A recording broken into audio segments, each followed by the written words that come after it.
या बुलेटिनमध्ये आता वेगवान स्वरूपातल्या बातम्या बघणार आहोत. सुरुवात करूयात महत्त्वाच्या बातम्यांनी. महत्त्वाच्या बातम्या. प्रायोजक पुष्कराज रागी डिलाइट्स, महाराष्ट्राचं लाडकं आणि नंबर 1 नाचणी सत्व. कुणाशीही संबंध ठेवा पण भाजपशी संबंध ठेवू नका. सत्तेसाठी भाजपसोबत जाणाऱ्यांची साथ नको. कार्यकर्ता मेळाव्यात शरद पवारांचं मोठं वक्तव्य.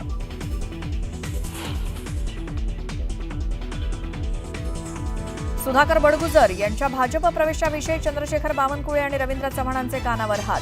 बडगुजर यांच्या प्रवेशाविषयी भाजपातच संभ्रमाचं चित्र. हिंदुत्वासाठी कुणी येत असेल तर त्यांचं स्वागत. एकेकाळी सुधाकर बडगुजरांचा कडाडून विरोध करणाऱ्या नितेश राणेंनी बदलली भूमिका. नितेश राणेंच्या वक्तव्यानं चर्चांना उधाण. सुधाकर बडगुजर यांच्या भाजप प्रवेशाबद्दल मला माहीत नाही. भाजप प्रदेशाध्यक्ष चंद्रशेखर बावनकुळेंचं वक्तव्य. बावनकुळेंच्या वक्तव्यामुळे बडगुजर यांच्या प्रवेशाबद्दल संभ्रम वाढला. संगमेश्वरला पावसानं झोडपलं. धामणी ग्रामपंचायत इमारतीत 4 ते 5 फूट पाणी शिरल्यानं सर्वत्र चिखलाचं साम्राज्य. चिखल काढण्याचं काम सुरू. पावसामुळे मुंबई गोवा महामार्गावरील परशुराम घाटात रस्त्यावरती आली दगड आणि माती. मातीमुळे वाहनं अडकण्याची वाहनचालकांना भीती.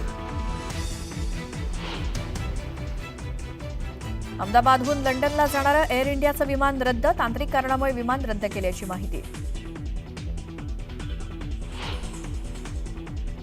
इंडिगो कंपनीच्या कोची ते दिल्ली विमानाचं नागपूर विमानतळावरती इमर्जन्सी लँडिंग. विमानात बॉम्ब असल्याची धमकी मिळाल्यामुळे लँडिंगचा निर्णय.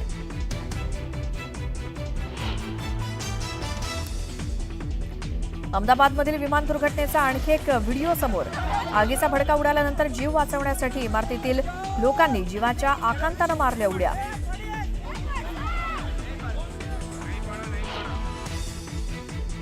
अहमदाबादमधील विमान दुर्घटनेतील कॅप्टन सुमित सब्रवाल यांना शेवटचा निरोप. लाडक्या लेकाला निरोप देताना वडिलांना अश्रू अनावर. तर पनवेलमध्ये मैथिलीच्या पार्थिवावर अंत्यसंस्कार.